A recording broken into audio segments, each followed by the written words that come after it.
Hello all, welcome to KS mentor. എല്ലാവർക്കും ഇന്നലകളിലേക്ക് എന്ന കറണ്ട് അഫെയർസ് സീരീസിലേക്ക് സ്വാഗതം.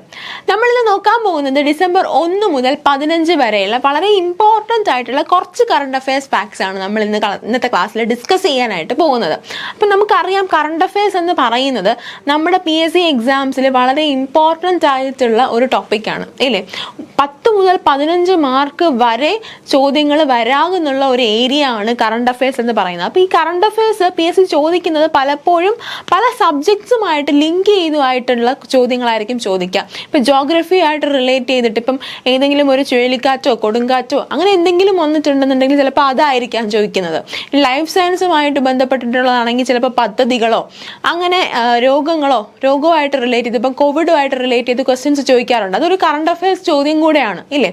അങ്ങനെ കെമിസ്ട്രി, നൊബേൽ പ്രൈസുകൾ, ഇപ്പം എക്കണോമിക്സ് ആണെങ്കിൽ നൊബേൽ പ്രൈസ് ചോദിക്കാം. അതുപോലെ തന്നെ നമ്മുടെ രാജ്യത്ത് വന്ന എന്തെങ്കിലും ഒരു എക്കണോമിക് റീഫോം ഉണ്ടെങ്കിൽ അതിനെപ്പറ്റി ചോദിക്കാം. അപ്പം ഇങ്ങനെ പല സബ്ജക്ട്സുമായിട്ട് ലിങ്ക് ചെയ്തിട്ടായിരിക്കും പലപ്പോഴും PSC നമുക്ക് ക്വസ്റ്റ്യൻസ് ചോദിക്കാറുള്ളത്. അങ്ങനെ നമ്മൾ ഇവിടെ ഈ ക്ലാസ് സെറ്റ് ചെയ്തിരിക്കുന്നത് തന്നെ നമ്മൾ ഇങ്ങനെ പല രീതിയിലുള്ള പല സബ്ജക്ട്സ് ആയിട്ട് കാറ്റഗറൈസ് ചെയ്തിട്ടാണ് നമ്മളിവിടെ ക്ലാസ്സസ് എടുക്കുന്നത്. എന്തുകൊണ്ടാണെന്ന് വെച്ച് കഴിഞ്ഞാൽ നിങ്ങളിപ്പം കുറേ കറണ്ട് അഫെയർസ് ഈ ഒരു വർഷം നമ്മൾ നോക്കുകയാണെന്നുണ്ടെങ്കിൽ ഇഷ്ടംപോലെ കറണ്ട് അഫെയർസ് ഫാക്ട്സ് ഉണ്ടാവും. ഇതെല്ലാം കൂടെ ഒന്നിച്ചെടുത്ത് വെച്ച് ഒന്നിച്ച് പഠിക്കാൻ ഇരുന്ന് കഴിഞ്ഞാൽ വളരെയധികം ബുദ്ധിമുട്ടായിരിക്കും. എല്ലാം കൂടെ അവസാനം കൺഫ്യൂഷൻ ആയി പോകും ഇല്ലേ. അപ്പോൾ നമ്മളിവിടെ ഡീൽ ചെയ്യേണ്ടത് കുറച്ചായിട്ട് പഠിച്ചു വെച്ചിരിക്കുക, എന്നിട്ട് റിവൈസ് ചെയ്യുക ഇടയ്ക്കിടയ്ക്ക്. റിവിഷൻ ഇല്ല എന്നുണ്ടെങ്കിൽ ഇതിന് പിന്നെ നമ്മൾ മറന്നു പോകും ഇല്ലേ. അപ്പം നമ്മൾ ആദ്യമേ പഠിച്ചു വെച്ചിരുന്നത് മറന്നു വെച്ച് കഴിഞ്ഞാൽ അതിൽ പോയിന്റ് ഇല്ലല്ലോ. അതുകൊണ്ട് തന്നെ നമ്മൾ ഇടയ്ക്ക് ഈ ക്ലാസ്സസ് നിങ്ങൾ ഫോളോ ചെയ്യുക, നോട്ട്സ് എഴുതി എടുക്കുക, എന്തെങ്കിലും ഡൗട്ട്സ് ഉണ്ടെങ്കിൽ പിന്നെയും കാണുക.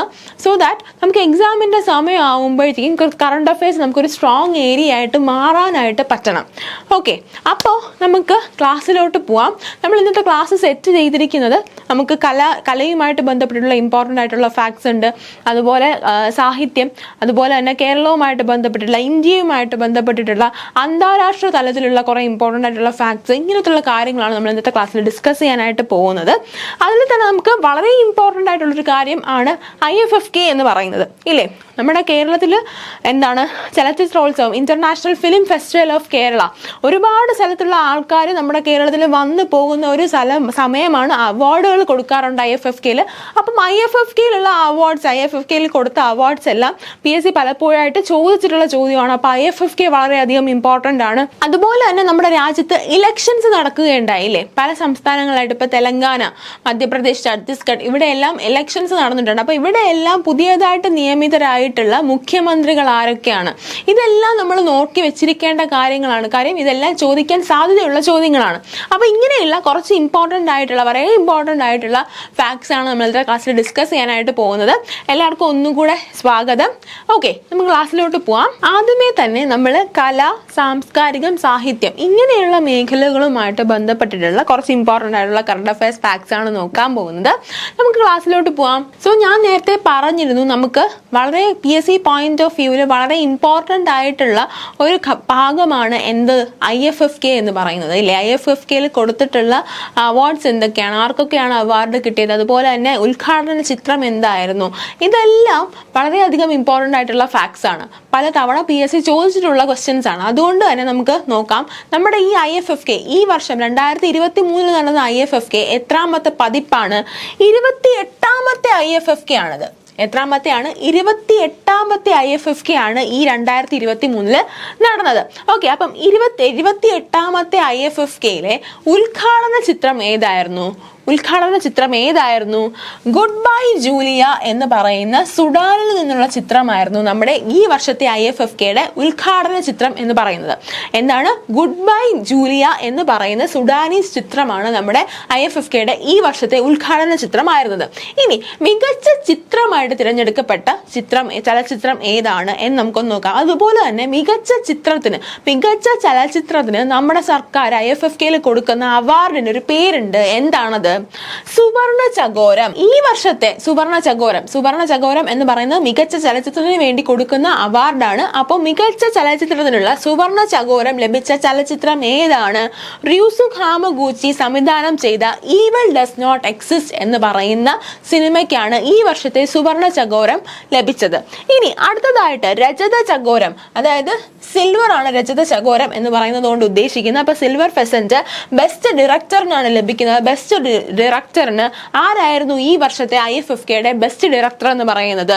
ഷോക്കർ കോലിക്കോഫ് എന്ന് പറയുന്ന ഉസ്ബെക്കിസ്ഥാനിൽ നിന്നുള്ള സംവിധായകനാണ്. അദ്ദേഹമാണ് ഈ വർഷം എന്തായിട്ട് തിരഞ്ഞെടുക്കപ്പെട്ടത്? നമ്മുടെ ബെസ്റ്റ് ഡയറക്ടർ ആയിട്ട് തിരഞ്ഞെടുക്കപ്പെട്ടത്. അദ്ദേഹത്തിന് രജത ചകോരം ലഭിക്കുകയുണ്ടായി. അദ്ദേഹത്തിന് ഈ ഒരു അവാർഡിന് അർഹനാക്കിയ സിനിമ ഏതാണ്? അദ്ദേഹത്തിന്റെ സൺഡേ എന്ന് പറയുന്ന സിനിമയ്ക്കാണ് ഈ ഒരു അവാർഡ് ലഭിച്ചത്. ആർക്കാണ് രജത ചകോരം ലഭിച്ചത്? ഷോക്കർ ഖോലിക്കോവിനാണ് ഈ ഒരു അവാർഡ് ലഭിച്ചത്. അദ്ദേഹത്തിന് സൺഡേ എന്ന് പറയുന്ന ചലച്ചിത്രത്തിനാണ് ഈ ഒരു അവാർഡ് ലഭിച്ചത്. ഇനി IFFK കൊടുക്കപ്പെടുന്ന മറ്റൊരു ഇമ്പോർട്ടന്റ് ആയിട്ടുള്ള ഒരു അവാർഡാണ് എന്ത്? ഫിപ്രസ്കി അവാർഡ് എന്ന് പറയുന്നത്. ഈ വർഷത്തെ ഫിപ്രസ്കി അവാർഡ് ലഭിച്ച ചലച്ചിത്രം ഏതാണ്? പ്രിസൺ ഇൻ ആൻഡസ് എന്ന് പറയുന്ന ചലച്ചിത്രത്തിനാണ് ഈ വർഷത്തെ ഫിപ്രസ്കി അവാർഡ് ലഭിച്ചിട്ടുള്ളത്. ഇതെല്ലാം നിങ്ങൾ നോട്ട് ചെയ്ത് വെച്ചിരിക്കുക. ഓക്കെ, കൺഫ്യൂസ്ഡ് ആയി പോകരുത്. പല ചലച്ചിത്രങ്ങളും പല സംവിധായകരും നമ്മളിവിടെ പറയുന്നുണ്ട്. എല്ലാം അങ്ങോട്ടും ഇങ്ങോട്ടും തിരിഞ്ഞു പോകാണ്ട് കൃത്യമായിട്ട് നോട്ട് ചെയ്ത് വെക്കുക. ഓക്കെ, ഇനി അടുത്തതായിട്ട് ഓഡിയൻസ് പോൾ അവാർഡ്. ഓഡിയൻസിന്റെ അഭിപ്രായത്തിൽ ഏറ്റവും മികച്ച ചലച്ചിത്രമായിട്ട്, ഏറ്റവും മികച്ച മലയാള ചലച്ചിത്രമായിട്ട് തിരഞ്ഞെടുക്കപ്പെട്ടത് ഏതാണ്? തടവ് എന്ന് പറയുന്ന സിനിമയാണ്. ഓഡിയൻസ് പോൾ അവാർഡിൽ മികച്ച ചലച്ചിത്രത്തിനുള്ള അവാർഡ് ലഭിച്ചത് ഏത് സിനിമയ്ക്കാണ്? തടവ് എന്ന് പറയുന്ന സിനിമയ്ക്കാണ്. ഇനി അടുത്തതായിട്ട് മികച്ച മലയാള ചിത്രത്തിനുള്ള നെറ്റ് പാക്ക് അവാർഡ്. മറ്റൊരു ഇമ്പോർട്ടന്റ് ആയിട്ടുള്ള IFFKയിലെ അവാർഡാണ് എന്ത്? നെറ്റ് പാക്ക് എന്ന് പറയുന്നത്. നമ്മൾ നേരത്തെ ഫിപ്രസ്കി അവാർഡ് നോക്കിയതാണ്. അത് ഏത് സിനിമയ്ക്കാണ് ലഭിച്ചത്? പ്രിസൺ ഇൻ ആൻഡസ് എന്ന് പറയുന്ന സിനിമയ്ക്കാണ് ലഭിച്ചത്. ഇനി മികച്ച മലയാള ചലച്ചിത്രത്തിനുള്ള നെറ്റ് പാക്ക് അവാർഡ് ലഭിച്ചത് ഏത് സിനിമയ്ക്കാണ്? ആട്ടം എന്ന് പറയുന്ന മലയാള ചലച്ചിത്രത്തിനാണ് ഈ അവാർഡ് ലഭിച്ചത്. ഓക്കെ, അപ്പം ഫിപ്രസ്കി അവാർഡ് നോക്കി, നെറ്റ് പാക്ക് നോക്കി, രജത ചകോരം നോക്കി, സുവർണ ചകോരം നോക്കി. ഇനി അടുത്തതായിട്ട് നമ്മൾ നോക്കേണ്ട മറ്റൊരു കാര്യമാണ് ലൈഫ് ടൈം അച്ചീവ്മെന്റ് അവാർഡ്. IFFKയിൽ ഈ വർഷത്തെ ലൈഫ് ടൈം അച്ചീവ്മെന്റ് അവാർഡ് ലഭിച്ചത് ആർക്കാണ്? നമ്മുടെ ക്രിസ്റ്റോഫ് സനൂസി എന്ന് പറയുന്ന ഡയറക്ടറിനാണ് ഈ ഒരു അവാർഡ് ലഭിച്ചത്. അദ്ദേഹം പോളണ്ടിൽ നിന്നുള്ള ഒരു ഡയറക്ടറാണ്. അദ്ദേഹത്തിനാണ് ഈ വർഷത്തെ IFFKയുടെ ലൈഫ് ടൈം അച്ചീവ്മെന്റ് അവാർഡ് ലഭിച്ചത്. ഓക്കെ, ക്ലിയർ ആണല്ലോ? അപ്പം നമ്മൾ IFFKയിൽ പല ഉദ്ഘാടന ചലച്ചിത്രം നോക്കി ലഭിച്ച പല ചിത്രങ്ങൾക്കായിട്ട് ലഭിച്ച വിവിധ അവാർഡുകളും നമ്മൾ നോക്കിയിട്ടുണ്ട്. ഓക്കെ, ഇനി അടുത്തതായിട്ട് നമുക്ക് നോക്കേണ്ട വളരെ ഇമ്പോർട്ടന്റ് ആയിട്ടുള്ള ഒരു ഫാക്റ്റ് ആണ് rocketing through the success and eventful life at ISRO. എന്താണ്? Rocketing through the skies and eventful life at ISRO എന്ന പുസ്തകത്തിന്റെ രചയിതാവ് ആരാണ് എന്നതാണ് നമുക്ക് അടുത്തതായിട്ട് നോക്കേണ്ടത്. ആരാണ് ഈ ഒരു പുസ്തകത്തിന്റെ രചയിതാവ്? നമ്മുടെ മുൻ ISRO ചെയർമാൻ മലയാളിയായ G. മാധവൻ നായരാണ് ഈ ഒരു പുസ്തകം എഴുതിയിരിക്കുന്നത്. അദ്ദേഹത്തിന്റെ പുതിയ പുസ്തകത്തിന്റെ പേരെന്താണ്? Rocketing through the skies and eventful life at ISRO എന്ന പുസ്തകത്തിന്റെ രചയിതാവ് ആരാണ്? മുൻ ISRO ചെയർമാൻ ആയിരുന്ന മലയാളിയായ G. മാധവൻ നായരാണ്. അടുത്തതായിട്ട് നമുക്ക് നോക്കേണ്ട പോയിന്റ് എന്താണ്? ഇറ്റലിയുടെ പരമോന്നത സിവിലിയൻ ബഹുമതിയാണ് എന്തെന്ന് പറയുന്നത്? ഓർഡർ ഓഫ് മെറിറ്റ് എന്ന് പറയുന്നത്. നമ്മുടെ രാജ്യത്ത് ഭാരതരത്ന പോലെ സിവിലിയൻ അവാർഡ്സ് എന്ന് പറയുന്നത് നമ്മുടെ രാജ്യത്ത് പത്മ അവാർഡ്സ് പോലെ കൊടുക്കപ്പെടുന്ന അവാർഡ്സ് ആണ്. അതേപോലെ ഇറ്റലിയുടെ പരമോന്നത സിവിലിയൻ അവാർഡാണ് എന്തെന്ന് പറയുന്നത്? ഓർഡർ ഓഫ് മെറിറ്റ് എന്ന് പറയുന്നത്. ഈ വർഷം അതൊരു ഇന്ത്യൻ നടൻ ലഭിക്കുകയുണ്ടായി. ആരാണ് ആ നടൻ? കബീർ ബേഡിക്കാണ് ഈ ഒരു ഓർഡർ ഓഫ് മെറിറ്റ് എന്ന് പറയുന്ന ഈ ഒരു ബഹുമതി ലഭിച്ചിരിക്കുന്നത്. കബീർ ബേഡി എന്ന് പറയുന്നത് നമ്മുടെ അനാർക്കലി സിനിമയിൽ നമ്മുടെ നായികയുടെ അച്ഛനായിട്ട് അഭിനയിക്കുന്ന വ്യക്തിയാണ്. ഓക്കെ, അദ്ദേഹത്തിനാണ് ഈ പ്രാവശ്യത്തെ ഓർഡർ ഓഫ് മെറിറ്റ് എന്ന് പറയുന്ന ആ ഒരു ബഹുമതി ലഭിച്ചിരിക്കുന്നത്. ഓക്കെ, ഇനി നമുക്ക് അടുത്തൊരു ടോപ്പിക്കിലോട്ട് പോവാം. അടുത്തതായിട്ട് നമ്മൾ ഡിസ്കസ് ചെയ്യാൻ പോകുന്നത് കേരളവുമായിട്ട് ബന്ധപ്പെട്ടിട്ടുള്ള കുറച്ച് ഇമ്പോർട്ടൻ്റ് ആയിട്ടുള്ള കറണ്ട് അഫയേഴ്സ് ഫാക്ട്സ് ആണ് നോക്കുന്നത്. നമുക്ക് നോക്കാം എന്താണ് ആദ്യത്തെ പോയിന്റ് എന്ന് പറയുന്നത്. അപ്പൊ ആദ്യമായിട്ട് നമുക്ക് നോക്കേണ്ടത് എന്താണ്? HIV നിർമ്മാർജ്ജനത്തിനോടനുബന്ധിച്ച് കേരള സർക്കാർ കൊണ്ടുവന്ന ക്യാമ്പയിൻ എന്താണ് എന്നാണ് നമ്മൾ അടുത്തതായിട്ട് നോക്കാനായിട്ട് പോകുന്നത്. അപ്പം ഈ HIV നിർമ്മാർജ്ജനം എന്ന് പറയുന്നത് നമ്മുടെ UNOയുടെ സസ്റ്റൈനബിൾ ഗോൾസിൽ ഒന്നാണ്. ഈ HIV പൂർണ്ണമായിട്ടും പുതിയതായിട്ടുള്ള തരത്തിലുള്ള ഇൻഫെക്ഷൻസ് ഉണ്ടാവാതിരിക്കുക, അത് പ്രിവെന്റ് ചെയ്യുക എന്ന് പറയുന്നത് UN 2030 അച്ചീവ് ചെയ്യാനായിട്ട് ശ്രമിച്ചുകൊണ്ടിരിക്കുന്ന ഒരു ഗോളാണ് ഈ പുതിയതായിട്ടുള്ള HIV ഇൻഫെക്ഷൻസ് കുറയ്ക്കുക എന്നുള്ളത്. 0 HIV ന്യൂ HIV ഇൻഫെക്ഷൻസ് എന്ന് പറയുന്നത് UNOയുടെ ഒരു 2030 അച്ചീവ് ചെയ്യാനായിട്ട് ശ്രമിക്കുന്ന ഒരു ഗോളാണ്. അപ്പോൾ കേരളം 2025 തന്നെ ഈ ഒരു ഗോള് അച്ചീവ് ചെയ്യാനായിട്ട് കൊണ്ടുവന്ന ഒരു ക്യാമ്പയിനാണ് എന്തെന്ന് പറയുന്നത്, 1-0 എന്താണ് 1-0 ഇമ്പോർട്ടൻ്റ് ആണ്. 1-0 എന്ന് പറയുന്ന പദ്ധതി ഏത് അസുഖവുമായിട്ട് ബന്ധപ്പെട്ടിട്ടുള്ളതാണ്? HIV ബന്ധപ്പെട്ടിട്ടുള്ള ഒരു പദ്ധതിയാണിത്. നമുക്ക് ആരോഗ്യ പ്രവർത്തനവുമായിട്ട് ബന്ധപ്പെട്ടിട്ടുള്ള പലതരത്തിലുള്ള പദ്ധതികൾ ചോദിക്കാറുണ്ട് ഇല്ലേ?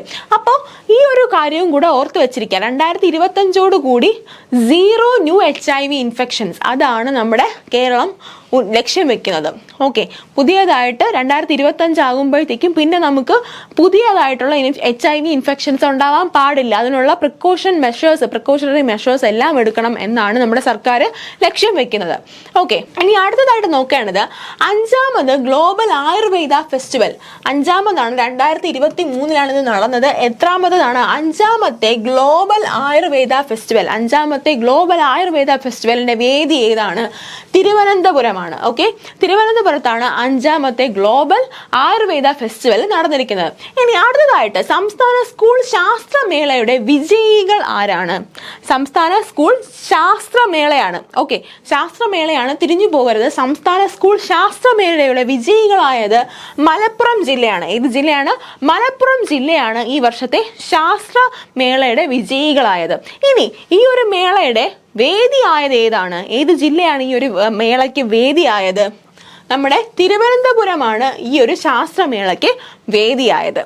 ഓക്കെ, അപ്പോൾ തിരുവനന്തപുരത്ത് നമ്മുടെ ശാസ്ത്രമേളയും നടന്നു, അതുപോലെ തന്നെ നമ്മുടെ ഗ്ലോബൽ ആയുർവേദ ഫെസ്റ്റിവലും നടന്നിട്ടുണ്ട്. ഇനി അടുത്തതായിട്ട് നമുക്ക് നോക്കേണ്ടത് മറ്റൊരു പദ്ധതിയാണ് സമന്വയ എഡ്യൂക്കേഷൻ പ്രോഗ്രാം. എന്താണ് സമന്വയ എഡ്യൂക്കേഷൻ പ്രോഗ്രാം? ഓക്കെ, അപ്പം ഈ ഒരു സമന്വയ എഡ്യൂക്കേഷൻ സ്കീം അല്ലെങ്കിൽ ഈ ഒരു എഡ്യൂക്കേഷൻ പ്രോഗ്രാം എന്നതുകൊണ്ട് എന്താണ് ഉദ്ദേശിക്കുന്നത്?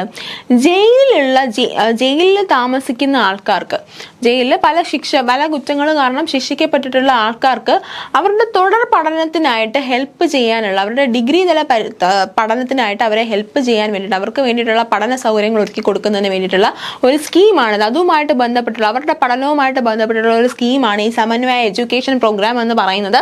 അത് ഏത് യൂണിവേഴ്സിറ്റിയാണ് കൊണ്ടുവന്നിരിക്കുന്നത്? നമ്മുടെ ശ്രീനാരായണ ഗുരു ഓപ്പൺ യൂണിവേഴ്സിറ്റിയാണ് ഇങ്ങനെ ഒരു പ്രോഗ്രാം കൊണ്ടുവന്നിരിക്കുന്നത്. അപ്പൊ സമന്വയ സ്കീം കൊണ്ടുവന്നിട്ടുള്ള യൂണിവേഴ്സിറ്റി ഏതാണ്? ശ്രീനാരായണ ഗുരു ഓപ്പൺ യൂണിവേഴ്സിറ്റിയാണ്. ഇനി അടുത്തതായിട്ട് രാജ്യത്ത് ആദ്യമായിട്ട് ഒരു സംസ്ഥാന നിയമസഭാ മണ്ഡലം നമ്മുടെ രാജ്യത്ത് ആദ്യമായിട്ട് ഒരു ജല ബഡ്ജറ്റ് കൊണ്ടുവന്നിരിക്കുകയാണ്. അപ്പോൾ നമ്മുടെ ജല ബഡ്ജറ്റ് കൊണ്ട് ഇവർ ഉദ്ദേശിക്കുന്നത് എന്താണ്? ആ ഒരു പ്രദേശത്ത് എത്രത്തോളം ജലസ്രോതസ്സുകളുണ്ട്, അതിനെ എങ്ങനെ കൃത്യമായിട്ട് സസ്റ്റൈനബിൾ ആയിട്ട് എല്ലാവർക്കും തുല്യമായിട്ട് കിട്ടുന്ന രീതിയിൽ എങ്ങനെ ഇതിനെ ഉപയോഗിക്കാം, ദുരുപയോഗം എങ്ങനെ കുറയ്ക്കാം, ഈ വക കാര്യങ്ങളെല്ലാം ഉൾക്കൊള്ളിച്ചു കൊണ്ടിട്ടാണ് ഇവർ ഈ ഒരു ജല ബഡ്ജറ്റ് കൊണ്ടുവന്നിരിക്കുന്നത്. അപ്പം നമ്മുടെ രാജ്യത്ത് ആദ്യമായിട്ട് ഇങ്ങനെ ഒരു ജല ബഡ്ജറ്റ് കൊണ്ടുവന്ന നിയമസഭാ മണ്ഡലം ഏതാണ്? നമ്മുടെ കണ്ണൂരുള്ള ധർമ്മടത്താണ് ഇങ്ങനെ ഒരു ജല ബഡ്ജറ്റ് കൊണ്ടുവന്നിരിക്കുന്നത്. ഓക്കെ, ക്ലിയർ ആണല്ലോ? രാജ്യത്ത് ആദ്യമായിട്ട് ഒരു ജല ബഡ്ജറ്റ് കൊണ്ടുവന്നിരിക്കുന്ന നിയമസഭാ മണ്ഡലമാണ് ഏത്? ധർമ്മടം എന്ന് പറയുന്നത്. ഇനി അടുത്തതായിട്ട് 36ാമത് സയൻസ് കോൺഗ്രസിന്റെ വേദി. എന്താണ് 36ാമത്തെ സയൻസ് കോൺഗ്രസിന്റെ വേദിയാണ് ഏത് ജില്ല? കാസർഗോഡ് എന്ന് പറയുന്നത്. നമ്മൾ ശാസ്ത്രമേള നോക്കിയായിരുന്നു, അത് വേറെയാണ്. ഇത് സയൻസ് കോൺഗ്രസ് ആണ്. 36ാമത്തെ സയൻസ് കോൺഗ്രസിന്റെ വേദി ഏതാണ്? കാസർഗോഡ് ജില്ലയാണ് 36ാമത്തെ സയൻസ് കോൺഗ്രസിന്റെ വേദിയാകുന്നത്. ഓക്കെ, ഇനി അടുത്തതായിട്ട് നമുക്ക് കായിക മേഖലയുമായിട്ട് ബന്ധപ്പെട്ടിട്ടുള്ള കുറച്ച് ഇമ്പോർട്ടൻ്റ് ആയിട്ടുള്ള കറണ്ട് അഫയേഴ്സ് ഫാക്ട്സ് നോക്കാം. ആദ്യമായിട്ട് നമുക്ക് നോക്കേണ്ട പോയിന്റ് എന്താണ്? ഇന്ത്യയുടെ 3ാമത്തെ വനിതാ ഗ്രാൻഡ് മാസ്റ്റർ. ഇന്ത്യയുടെ 3ാമത്തെ വനിതാ ഗ്രാൻഡ് മാസ്റ്റർ ആയിട്ട് മാറിയിരിക്കുകയാണ് ആര്? വൈശാലി രമേശ് ബാബു. ആരാണ്? വൈശാലി രമേശ് ബാബു ആണ് നമ്മുടെ ഇന്ത്യയുടെ 3ാമത്തെ വനിതാ ഗ്രാൻഡ് മാസ്റ്റർ എന്ന് പറയുന്നത്. അപ്പോൾ നമ്മുടെ ഈ വൈശാലി എന്ന് പറയുന്നത് നമ്മുടെ വളരെ പ്രശസ്തനായ പ്രജ്ഞാനന്ദ, പ്രജ്ഞാനന്ദ നമ്മുടെ ചെസ് മാസ്റ്റർ ആണ്. ആ കുട്ടിയുടെ സഹോദരിയാണ് നമ്മുടെ ഈ വൈശാലി രമേശ് ബാബു എന്ന് പറയുന്നത്. അപ്പോൾ രണ്ടുപേരും ഒരു കുടുംബത്തിൽ നിന്ന് രണ്ടുപേര് ഗ്രാൻഡ് മാസ്റ്റേഴ്സ് ആയിട്ട് നമുക്ക് കിട്ടിയിട്ടുണ്ട്. ഇനി അടുത്തതായിട്ട് നോക്കേണ്ടത് 35ാമത്തെ ജിമ്മി ജോർജ് പുരസ്കാരം നേടിയത്. ജിമ്മി ജോർജ് നമ്മുടെ കേരളത്തിന്റെ വളരെ പ്രശസ്തനായിട്ടുള്ള ഒരു കായിക താരമാണ് ഇല്ലേ. അപ്പം ഈ വർഷത്തെ ജിമ്മി ജോർജ് പുരസ്കാരം നേടിയ താരം ആരാണ്? മുരളി ശ്രീശങ്കർ ആണ് നമ്മുടെ ഈ വർഷത്തെ ജിമ്മി ജോർജ് പുരസ്കാരം നേടിയിരിക്കുന്നത്. ഇനി അടുത്തതായിട്ട് ഫിഫ അണ്ടർ-17 വേൾഡ് കപ്പ് വിജയികളായത് ആരാണ്? ഫിഫ അണ്ടർ-17 വേൾഡ് കപ്പ് വിജയികളായിരിക്കുന്നത്. വളരെ ഇമ്പോർട്ടൻ്റ് ആയിട്ടുള്ള പോയിന്റ്സ് ആണ് ഈ ഫിഫയുമായിട്ട് ബന്ധപ്പെട്ടിട്ടുള്ള കറണ്ട് അഫയേഴ്സ് ഒക്കെ. അപ്പം ഈ ഫിഫ അണ്ടർ-17 വേൾഡ് കപ്പ് വിജയിച്ചിട്ടുള്ളത് ആരാണ്? ജർമ്മനിയാണ്. റണ്ണറപ്പ് ആയത് ആരാണ്? ഫ്രാൻസ് ആണ്. ആരാണ് വിജയിച്ചത്? ജർമ്മനിയാണ് വിജയിച്ചത്. റണ്ണറപ്പ് ആയത് ഫ്രാൻസ് ആണ്. ഇനി അടുത്തതായിട്ട് സംസ്ഥാനത്തെ ആദ്യ ട്രാൻസ്പ്ലാന്റ് ഗെയിംസ് വേദി. ട്രാൻസ്പ്ലാന്റ് ഗെയിംസ് വേദി എന്ന് പറയുന്നത് നമ്മുടെ സംസ്ഥാനത്ത് ഇപ്പോൾ ഒരുപാട് പേർക്ക് ഓർഗൻ ട്രാൻസ്പ്ലാന്റ് നടക്കാറുണ്ട് ഇല്ലേ. അവയവദാനം വഴി പല ആൾക്കാരും അവയവം സ്വീകരിക്കുന്നൊക്കെ ഉണ്ട്. അപ്പോൾ ഇങ്ങനെ ട്രാൻസ്പ്ലാന്റ് അവയവങ്ങളൊക്കെ ഉള്ള ആൾക്കാർ ഇവർക്ക് വേണ്ടിയിട്ടുള്ള ഒരു ഗെയിംസ് നമ്മുടെ സംസ്ഥാനത്ത് നടക്കുകയുണ്ടായി. അത് എവിടെ വെച്ചിട്ടാണ് നടന്നത്? കൊച്ചിയിൽ വെച്ചിട്ടാണ് ഈ ഒരു ഗെയിംസ് നടന്നത്. ഓക്കെ, ക്ലിയർ ആണല്ലോ. ഇനി അടുത്തതായിട്ട് WTA വുമൻസ് ടെന്നീസ് അസോസിയേഷൻ അതിൻ്റെ WTA player of the year ആയിട്ട് തിരഞ്ഞെടുക്കപ്പെട്ടത് ആരാണ്? ഈഗാ സ്വിയാടെക് ആണ് നമ്മുടെ ഈ ഒരു അവാർഡിന് അർഹയാകുക. അവർ ഒരു ടെന്നീസ് താരമാണ്. നമ്മുടെ പല ഗ്രാൻഡ് സ്ലാം പുരസ്കാരങ്ങളും അവർ വിജയിച്ചിട്ടുണ്ടായിരുന്നു. അപ്പോൾ അവർക്കാണ് ഈ വർഷത്തെ WTA player of the year എന്ന് പറയുന്ന ആ ഒരു ബഹുമതി ലഭിച്ചിരിക്കുന്നത്.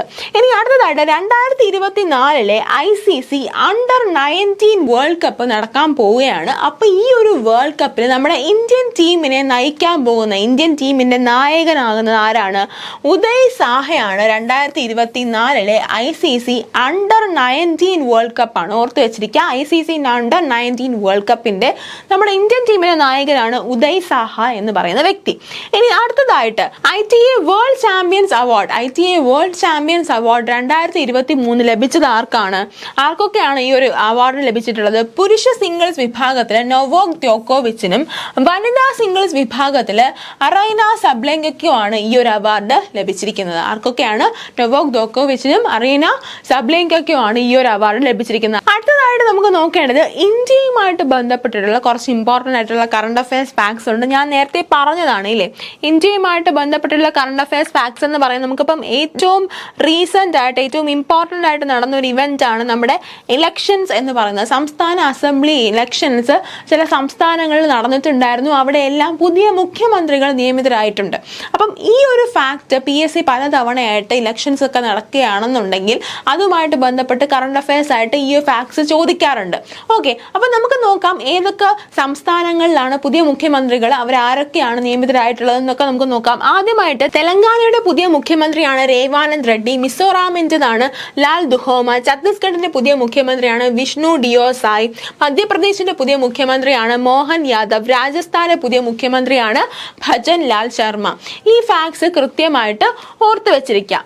ഇനി അടുത്തതായിട്ട് ഇന്ത്യൻ നേവി 2024 നടത്താൻ ഉദ്ദേശിക്കുന്ന മൾട്ടിലാറ്ററൽ എക്സസൈസ്. പല രാജ്യങ്ങളുമായിട്ട് ചേർന്നിട്ട് ഇന്ത്യൻ നേവി 2024 ഒരു മൾട്ടിലാറ്ററൽ എക്സസൈസ് പ്ലാൻ ചെയ്യുന്നുണ്ട്. ഏതാണ് എക്സസൈസ്? എക്സസൈസ് മിലൻ എന്നാണ് ഇതിന്റെ ഒരു പേരെന്ന് പറയുന്നത്. ഓക്കെ, അപ്പം ഇന്ത്യൻ നേവി പ്ലാൻ ചെയ്യുന്ന ഒരു മൾട്ടിലാറ്ററൽ എക്സസൈസ് ആണ് എക്സസൈസ് മിലൻ എന്ന് പറയുന്നത്. ഈ നമ്മുടെ നേവൽ എക്സസൈസസ് എന്താണെങ്കിലും അതൊക്കെ ചോദിക്കാനുള്ള സാധ്യത വളരെയധികം കൂടുതലാണ്. ഓക്കെ, അപ്പം ഇതുമായിട്ട് റിലേറ്റ് ചെയ്ത് തന്നെ മറ്റൊരു എക്സസൈസ് കൂടെ നമുക്ക് നോക്കണം. വിൻബാക്സ് 2023. വിൻബാക്സ് 2023 എന്താണ് വിൻബാക്സ് 2023? വിയറ്റ്നാമും ഇന്ത്യയും കൂടെ ചേർന്നിട്ടുള്ള ഒരു ജോയിന്റ് ആർമി എക്സസൈസ് ആണ് ഈ വിൻബാക്സ് എന്ന് പറയുന്നത്. അപ്പം ഈ വർഷം 2023 കഴിഞ്ഞ വർഷത്തിൽ 2023 വിൻബാക്സിന്റെ വേദി എവിടെയായിരുന്നു? വിയറ്റ്നാമിൽ തന്നെ ഹാനോയിലാണ് ഈ ഒരു എക്സസൈസ് നടന്നത്. ഓക്കെ, അപ്പം വിൻബാക്സ് 2023 ഹാനോയിൽ നടന്നു. ഇനി അടുത്തതായിട്ട് യുനെസ്കോയുടെ ഇൻടാഞ്ചിബിൾ കൾച്ചറൽ ഹെറിറ്റേജ് ലിസ്റ്റിൽ ഇടം നേടിയ ഇന്ത്യൻ നൃത്തരൂപം. ഒരു നൃത്തരൂപം പുതിയതായിട്ട് നമ്മുടെ യുനെസ്കോയുടെ ഇൻടാഞ്ചിബിൾ കൾച്ചറൽ ഹെറിറ്റേജ് ലിസ്റ്റിൽ ഇടം നേടിയിട്ടുണ്ട്. ഏതാണ് ആ ഒരു നൃത്തരൂപം എന്ന് പറയുന്നത്? നമ്മുടെ ഗുജറാത്തിന്റെ ഗർബയാണ് പുതിയതായിട്ട് ഈ ഒരു ലിസ്റ്റിൽ ഇടം നേടിയിട്ടിരിക്കുന്നത്. ഓക്കെ, ക്ലിയർ ആണല്ലോ? ഫാക്ട്സ് എല്ലാം ക്ലിയർ ആണ് എന്ന് വിശ്വസിക്കുന്നു. അടുത്ത പോയിന്റിലോട്ട് നമുക്ക് പോവാം. അപ്പോൾ അടുത്തതായിട്ട് നമുക്ക് നോക്കേണ്ട ഫാക്ട് എന്താണ്? സർക്കാർ സേവനങ്ങൾ ജനങ്ങൾക്ക് പെട്ടെന്ന് ലഭിക്കാനായിട്ട് പഞ്ചാബ് സർക്കാർ പുതിയതായിട്ട് ഒരു പദ്ധതി കൊണ്ടുവന്നിട്ടുണ്ട്. എന്താണ് ആ പദ്ധതി എന്ന് പറയുന്നത്? ഭഗ്വന്ത് മൻ സർക്കാർ തുഹാദേ ദ്വാർ എന്ന് പറയുന്ന ഒരു പദ്ധതി പഞ്ചാബ് സർക്കാർ കൊണ്ടുവന്നിരിക്കുകയാണ്. എന്താണ് ഈ ഒരു പദ്ധതി എന്ന് പറയുന്നത്? നമുക്കറിയാം പല തരത്തിലുള്ള സർക്കാർ സേവനങ്ങൾ നമുക്ക് ആവശ്യമായിട്ട് വരുന്നുണ്ട്. ഇപ്പോൾ സർട്ടിഫിക്കറ്റുകൾ എന്തെങ്കിലും ലഭിക്കാനാണെന്നുണ്ടെങ്കിൽ അങ്ങനെയുള്ള പലതരത്തിലുള്ള സേവനങ്ങൾ നമുക്ക് ആവശ്യമായിട്ടുണ്ട്. അപ്പം ഇങ്ങനെയുള്ള സേവനങ്ങൾ നമുക്ക് പെട്ടെന്ന് ലഭ്യമാക്കാനായിട്ട് വീട്ടുപടിക്കലിൽ തന്നെ സർക്കാർ ഉദ്യോഗസ്ഥർ വന്നിട്ട് നമുക്ക് ഈ സേവനങ്ങളൊക്കെ ലഭ്യമാക്കും. ഇങ്ങനെ ഒരു പദ്ധതി പഞ്ചാബ് സർക്കാർ കൊണ്ടുവന്നിരിക്കുകയാണ്. എന്താണ് ഈ ഒരു പദ്ധതിയുടെ പേര്? ഭഗ്വന്ത് മൻ സർക്കാർ തുഹാദേ ദ്വാർ എന്നതാണ് ഈ ഒരു പദ്ധതിയുടെ പേര്. ഇനി അടുത്തതായിട്ട് തെലങ്കാനയിൽ 2 സ്കീംസ് പുതിയതായിട്ട് കൊണ്ടുവന്നിട്ടുണ്ട്. അതിലാദ്യത്തേത് തെലങ്കാനയിൽ സ്ത്രീകൾക്കും ട്രാൻസ്ജെൻഡർ വിഭാഗത്തിൽപ്പെട്ടവർക്കും സൗജന്യമായി ബസ് യാത്ര ചെയ്യാനായിട്ട് ഒരു സ്കീം കൊണ്ടുവന്നിരിക്കുകയാണ്. എന്താണ് ഈ ഒരു സ്കീമിന്റെ പേര്? മഹാലക്ഷ്മി സ്കീം. എന്താണ്? മഹാലക്ഷ്മി സ്കീമാണ് തെലങ്കാനയിൽ സ്ത്രീകൾക്കും ട്രാൻസ്ജെൻഡർ വിഭാഗത്തിലുള്ള ആൾക്കാർക്കും ഫ്രീ ആയിട്ട് ബസ് യാത്ര നടത്താനായിട്ട് കൊണ്ടുവന്നിരിക്കുന്ന സ്കീം എന്ന് പറയുന്നത്. ഇനി അടുത്തതായിട്ട് ദാരിദ്ര്യ രേഖയ്ക്ക് താഴെയുള്ളവർക്ക് 10 ലക്ഷം വരെ ധനസഹായം ലഭിക്കാനായിട്ട് രാജീവ് ആരോഗ്യശ്രീ സ്കീം കൊണ്ടുവന്നിരിക്കുകയാണ്. ഏത് സർക്കാർ? തെലങ്കാന സർക്കാർ. ഓക്കെ, പുതിയതായിട്ട് മുഖ്യമന്ത്രി വന്നിട്ടുണ്ട് തെലങ്കാനയിൽ. നമ്മൾ നേരത്തെ നോക്കിയതാണ്. അദ്ദേഹമാണ് ഈ സ്കീംസ് എല്ലാം പുതിയതായിട്ട് ഇൻട്രൊഡ്യൂസ് ചെയ്തിരിക്കുന്നത്. ഓക്കെ, അപ്പം മഹാലക്ഷ്മി സ്കീം ഉണ്ട്. അതുപോലെ തന്നെ പുതിയ സ്കീമാണ് രാജീവ് ആരോഗ്യശ്രീ സ്കീം എന്ന് പറയുന്നത്. 10 ലക്ഷം രൂപ വരെ ദാരിദ്ര്യ രേഖയ്ക്ക് താഴെയുള്ള ആൾക്കാർക്ക് കൊടുക്കാനായിട്ടാണ്, ആരോഗ്യ ആവശ്യങ്ങൾക്ക് വേണ്ടി കൊടുക്കാനായിട്ടാണ് ഈ ഒരു സ്കീം കൊണ്ടുവന്നിരിക്കുന്നത്, രാജീവ് ആരോഗ്യശ്രീ സ്കീം. ഓക്കെ, ഇനി അടുത്തതായിട്ട് Indira Gandhi peace prize 2023. Indira Gandhi peace prize പല സമയങ്ങളിലായിട്ട് നമുക്ക് കൊടുക്കുന്ന ഒരു അവാർഡാണ്. പലതവണ PSCക്ക് ഈ അവാർഡ്സ് ചോദിച്ചിട്ടുണ്ട്. ഓക്കെ, അപ്പം ഇന്ദിരാഗാന്ധി പീസ് പ്രൈസ് 2023 2 പേർക്കാണ് ലഭിച്ചിരിക്കുന്നത്. ഡാനിയൽ ബരൻബോയിങ് എന്ന് പറയുന്ന പിയാനിസ്റ്റിനും അതുപോലെ തന്നെ അലി അബു അവാദ്ന എന്ന് പറയുന്ന 2 വ്യക്തികൾക്കാണ് ഈ കഴിഞ്ഞ വർഷം 2023 ഇന്ദിരാഗാന്ധി പീസ് പ്രൈസ് ലഭിച്ചിരിക്കുന്നത്. ആർക്കൊക്കെയാണ്? ഡാനിയൽ ബരൻബോയിനും അലി അബു അവാദിനും. ഓക്കെ, ഇനി അടുത്തതായിട്ട് നോക്കേണ്ടത് Wise Prize for Education 2023. Wise Prize എഡ്യൂക്കേഷനിലുള്ള ഒരു ഇന്നോവേഷൻസിനൊക്കെ വേണ്ടി കൊടുക്കുന്ന അവാർഡാണ്. ഈ ഒരു അവാർഡ് ആർക്കാണ് ലഭിച്ചിരിക്കുന്നത്? സഫീന ഹുസൈനാണ് ഈ ഒരു അവാർഡ് ലഭിച്ചിരിക്കുന്നത്. ഓക്കെ, ക്ലിയർ ആണല്ലോ? ഓക്കെ, അടുത്തതായിട്ട് നമുക്ക് നോക്കേണ്ടത് അന്താരാഷ്ട്ര തലത്തിൽ വളരെ ഇമ്പോർട്ടൻ്റ് ആയിട്ടുള്ള കുറച്ച് കറണ്ട് അഫയേഴ്സ് ഫാക്ട്സ് ആണ് നമുക്ക് അടുത്തതായിട്ട് നോക്കേണ്ടത്. നമുക്ക് നോക്കാം ഏതൊക്കെയാണ്. ഓക്കെ, അപ്പോൾ അടുത്തതായിട്ട് നമുക്ക് നോക്കേണ്ടത്, നമ്മൾ നേരത്തെ നോക്കിയിട്ടുണ്ടായിരുന്നു, നമ്മൾ കഴിഞ്ഞ ക്ലാസ്സിൽ ഡിസ്കസ് ചെയ്തതാണ്. ഫോബ്സ് മാഗസീൻ പല തരത്തിലുള്ള ലിസ്റ്റുകൾ പബ്ലിഷ് ചെയ്യാറുണ്ട് ഇല്ലേ? ഇപ്പം ഏറ്റവും സമ്പന്നരുടെ ലിസ്റ്റൊക്കെ പബ്ലിഷ് ചെയ്തത് നമ്മൾ ഡിസ്കസ് ചെയ്തതാണ്. അതുപോലെ തന്നെ ഫോബ്സ് മാഗസീൻ പബ്ലിഷ് ചെയ്ത മറ്റൊരു ലിസ്റ്റാണ് ലോകത്തിലെ തന്നെ ഏറ്റവും പവർഫുൾ ആയിട്ടുള്ള 100 വനിതകളുടെ ഒരു ലിസ്റ്റ് അവർ പബ്ലിഷ് ചെയ്യുകയുണ്ടായി. അപ്പം ആ ഒരു ലിസ്റ്റിൽ ഇന്ത്യയിൽ നിന്നും 4 വനിതകൾ ഇടം നേടിയിട്ടുണ്ട്. ഇന്ത്യയിലെ 4 വനിതകൾ നമ്മുടെ ഈ ഒരു ലോകത്തിലെ തന്നെ ഏറ്റവും പവർഫുൾ ആയിട്ടുള്ള 4 വനിതകളിൽ 100 വനിതകളിൽ ഉൾപ്പെട്ടിട്ടുണ്ട്. അപ്പം ആരൊക്കെയാണ് ആ വനിതകൾ? നിർമ്മല സീതാരാമൻ, നമ്മുടെ യൂണിയൻ മിനിസ്റ്ററാണ് നിർമ്മല സീതാരാമൻ ഇല്ലേ? അപ്പോൾ യൂണിയൻ മിനിസ്റ്ററായ നിർമ്മല സീതാരാമൻ ഉണ്ട്. അതുപോലെ തന്നെ HCL ടെക്നോളജീസ് അതിൻ്റെ ചെയർപേഴ്സൺ ആയിട്ടുള്ള റോഷിനി നാദർ മൽഹോത്ര ഉണ്ട്. അതുപോലെ തന്നെ സോമ മണ്ഡൽ, നമ്മുടെ സ്റ്റീൽ അതോറിറ്റി ഓഫ് ഇന്ത്യയുടെ ചെയർപേഴ്സൺ ആണ് അവർ ഈ ഒരു ലിസ്റ്റിലുണ്ട്. അതുപോലെ നമ്മുടെ ബയോകോൺ എന്ന് പറയുന്ന ഒരു ബയോടെക്നോളജി കമ്പനി ഉണ്ട്. ആ ഒരു കമ്പനിയുടെ CEO ആയിട്ടുള്ള കിരൺ മസുംദാർ ഷാ. അങ്ങനെ 4 വനിതകളാണ് ഫോബ്സ് മാഗസീൻ്റെ കണക്കനുസരിച്ച് ലോകത്തിലെ തന്നെ ഏറ്റവും പവർഫുൾ ആയിട്ടുള്ള 100 വനിതകളുടെ ലിസ്റ്റിൽ ഇടം നേടിയിട്ടുള്ള 4 ഇന്ത്യൻ വനിതകൾ. ആരൊക്കെയാണ്? നിർമ്മല സീതാരാമൻ, റോഷിനി നാദർ മൽഹോത്ര, സോമ മണ്ഡൽ, കിരൺ മസുംദാർ ഷാ. ഓക്കെ, ഇനി നമുക്ക് റാൻഡം ആയിട്ടുള്ള കുറച്ച് വേറെ ലിസ്റ്റുകൾ കൂടെ ഉണ്ട്. അതൊന്ന് നോക്കാം, പെട്ടെന്ന് നോക്കാം. Times magazine person of the year ആയിട്ട് തിരഞ്ഞെടുക്കപ്പെട്ടത് ആരാണ്? സിംഗർ ആയിട്ടുള്ള ടൈലർ സ്വിഫ്റ്റ് ആണ് ടൈംസ് മാഗസീൻ്റെ ആ ഒരു കണക്കനുസരിച്ച് പേഴ്സൺ ഓഫ് ദ ഇയർ ആയിട്ടുള്ളത്. ഇനി അവരുടെ തന്നെ അത്ലറ്റ് ഓഫ് ദി ഇയർ ആയി മാറിയത് ആരാണ്? ലയണൽ മെസ്സി ആണ് അവരുടെ അത്ലറ്റ് ഓഫ് ദി ഇയർ ആയിട്ട് തിരഞ്ഞെടുക്കപ്പെട്ടത്. ഇനി സിഇഒ ഓഫ് ദി ഇയർ ആയിട്ട് തിരഞ്ഞെടുക്കപ്പെട്ടത് സാം ആൾട്ട്മാൻ ആണ്. ആരാണ്? സാം ആൾട്ട്മാൻ ആണ് അവരുടെ സിഇഒ ഓഫ് ദി ഇയർ ആയത്. അതുപോലെ breakthrough of the year ആയത് ആരാണ്? അലക്സ് ന്യൂവെൽ എന്ന് പറയുന്ന വ്യക്തിയാണ്.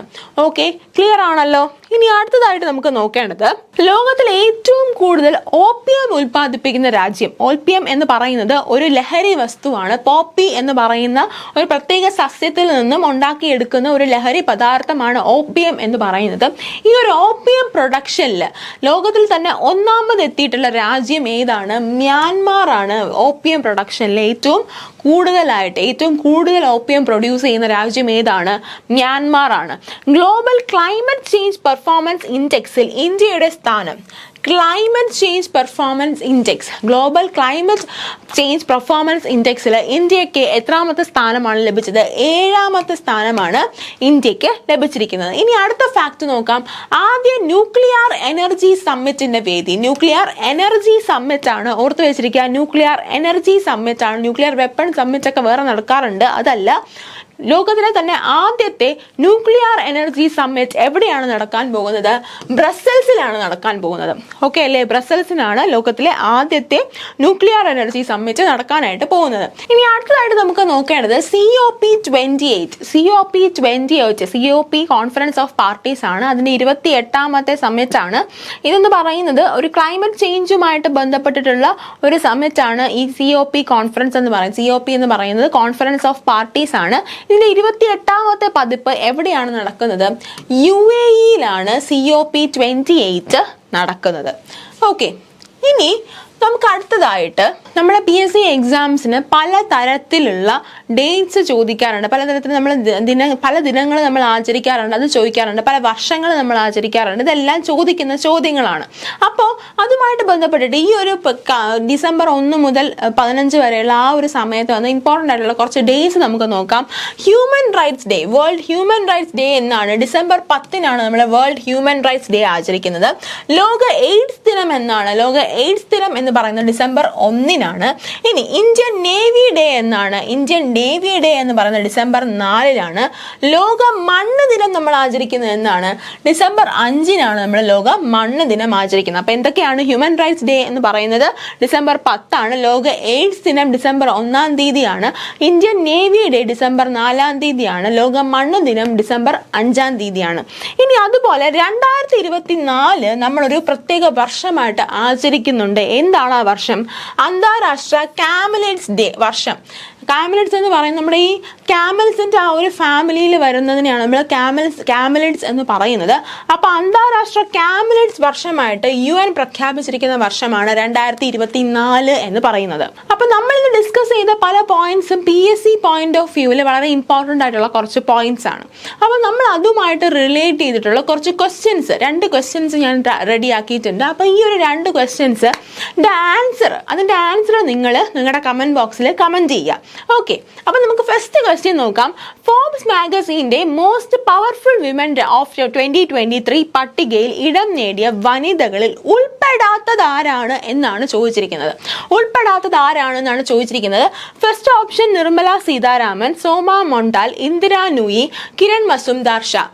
ഓക്കെ, നിങ്ങൾ ബാക്ക് അടിച്ചു പോയി ആൻസർ കണ്ടിട്ട് പോകുന്ന കമൻറ്റ് ചെയ്യരുത്. ജസ്റ്റ് നിങ്ങൾ ഓർക്കുക, നിങ്ങളുടെ ഓർമ്മയിൽ ആദ്യം ഉണ്ടോ നോക്കുക. ഇല്ല എന്നുണ്ടെങ്കിൽ ബാക്ക് പോയി കാണുക, കമൻറ്റ് ചെയ്യുക. ഓക്കെ, കൃത്യമായിട്ട് തന്നെ പഠിക്കുക. ഇങ്ങനത്തെ ലിസ്റ്റിൽ നിന്നുള്ള ചോദ്യങ്ങളൊക്കെ സാധാരണയായിട്ട് ചോദിക്കാറുണ്ട്.